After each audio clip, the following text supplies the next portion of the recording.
I'd like to welcome you to another episode of Money Matters Top Tips for Success, where each and every day I bring on new business owners, entrepreneurs, and executives and have them share their top tips for success with you.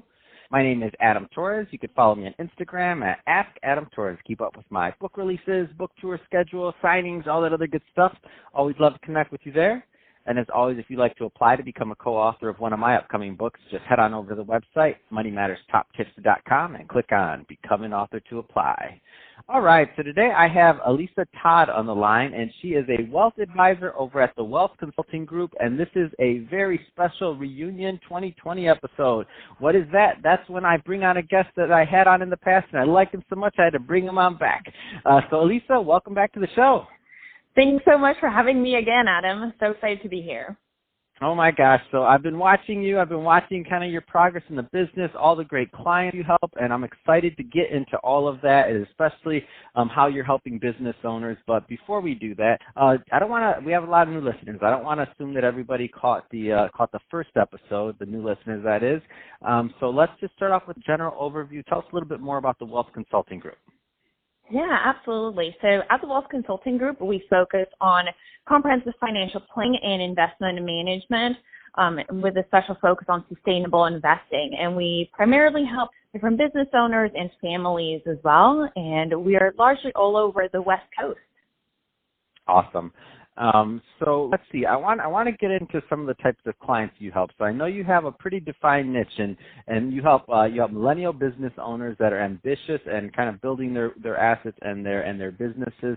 Tell us a little bit more about that and why working with those type of clientele, just matches who you want to help. Because I know as a financial advisor, I was in the business for a long time. Everybody picks their niche, and they have you have the options of working with many different types of people, and and what you picked, I think, super interesting. So tell us more about it. Yeah, so much. And I think it's a very underserved community. And so I primarily focus on ambitious millennial business owners who are really in growth stage and, like you mentioned, in the wealth and asset accumulation phase. And I find that a lot of times they're faced with really unique circumstances. So, of course, there's increase of student loans. There's so many more entrepreneurs or business owners than there were, 10 years ago in the millennial age range. So finding ways to really set themselves up and their business up for financial success and using different strategies, including mindset, to help them pursue financial freedom, whether that's paying off the student loans, saving up for a new house, going on a dream vacation, all those different goals, and really looking at it as one overall picture and figuring out where all the pieces of the puzzle can fit together. So I think that's pretty interesting for a financial planner such as yourself that you also coach in mindset and also strategy coaching. Can you talk a bit more about that? Because I think it's super unique to your practice. Yeah, thank you so much. It is something that I have really, really dived deep into. About 4, good number of months ago, I invested in a coaching program myself, and the most transformational piece was mindset. And so, especially around money, a lot of times, many, many people grow up never talking about money and buying into all these different beliefs around money that you may not even be aware of. So, for example, it's rude to talk about money, or money doesn't grow on trees, like just some phrases that people commonly hear growing up. And that really does affect how you set yourself up for financial success and the amount of money that you earn. And a lot of times it's unconscious work. So when we look at mindset, we're really looking at what are some of the beliefs we have about money, and then really it's important for me to have a very safe space for my clients to open up, take a look at it, and really being able to work through the money story so that we can open ourselves up for more abundance, more money, and more financial success in our personal life and business life. And then, of course, we focus on the strategy, and I think that's one thing that our industry is known for. Right? We're focused so much on the strategy that I feel the mindset part gets left behind. And so mindset is just so transformational that I think it's important to have both. Yeah, that's awesome. I love it. And if I'm thinking about for these young business owners that are out there that are thinking about, or I shouldn't just say young, I mean, they're just kind of getting their businesses going in that growth stage, as you said. So they're some years in, but they're really starting to get some traction on their concepts and ideas.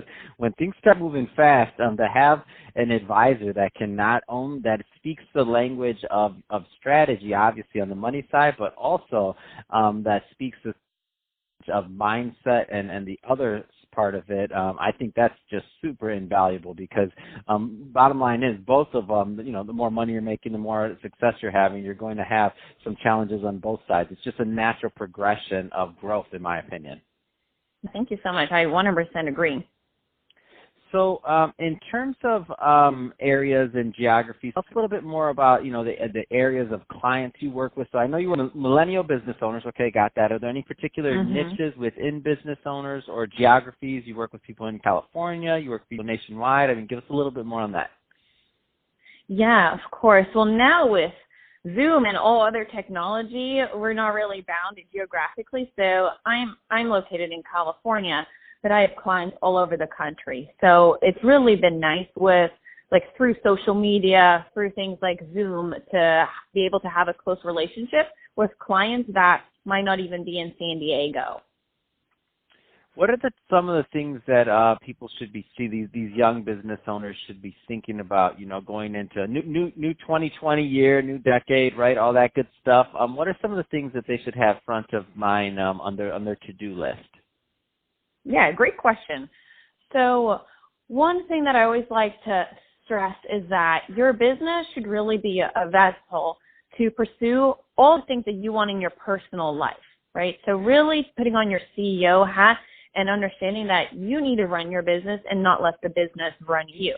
So if you want whatever financial freedom means to you in terms of freedom of time or freedom of money, how can you then reverse engineer that so your business supports it, so that you're really in control of your business and the business isn't in control of you, and setting really clear goals for yourself as business, but then also for yourself personally. I work with a lot of business owners when we first sit down and ask them what they want to achieve. It's so heavily focused on their business because they see themselves as being the business, right? But then how do we take a step back and look at, okay, what do you want to really accomplish in your life in general? What are your values? What kind of impact do you want to have? And then your business is just going to play into that. So really being able to take a step back, look at goals in terms of your business, but then not forgetting about your personal goals as well. And then realizing that, as more money comes into you through your business, as you grow your clients, as revenue increases, having a specific plan on to allocate that money. Because a lot of times, I have clients who are making really good money, but it kind of falls, through the cracks. And they're like, I don't know where it's going because it's not being allocated. So as soon as you are receiving income, just knowing where actually that goes. And that kind of goes back to tying in with what are your goals? Because a lot of times you're probably going to need money to fund those goals, right? So being really clear on those things. And then again, I encourage everyone to do little mindset exercises to be able to really elevate your money mindset. And then lastly, being able to ask for help and having the courage to have a discussion about money. A lot of times there's a lot of shame and overwhelm and just feeling like, is now the right time to talk to a financial advisor? Should I wait? Should I have more money? Different things like that. And, it never hurts to have a conversation. That's awesome. So, Alissa, if somebody is listening to this and they want more information on working with you and about your process, what's the best way for them to follow up? Yeah, absolutely. So you can find me on social media, on LinkedIn and Facebook and Twitter. I also have a YouTube channel where I share weekly money tips. I also do weekly LinkedIn videos. My website is mywealthcg.com, CG as in consulting group. Fantastic. Well, hey, Alissa, really great catching up with you on this reunion 2020 episode. Looking forward to doing one in 2021. Let's do it. Can't wait to hear how your practice continues to grow and thrive and all the great business owners that you're helping out there. I mean, absolutely amazing work you're doing there. And to the audience, as always, thank you for tuning in. Hope you got a lot of value out of this. Hope you got some good actionable tips today. If you did, don't forget to subscribe to the podcast, leave me a review. If you're watching this on our new YouTube channel, Money Matters Top Tips, just launched that this year. Leave us some comments in the comment section on the video. Let us know what you're thinking and kind of what kind of plans you have and your ideas on planning.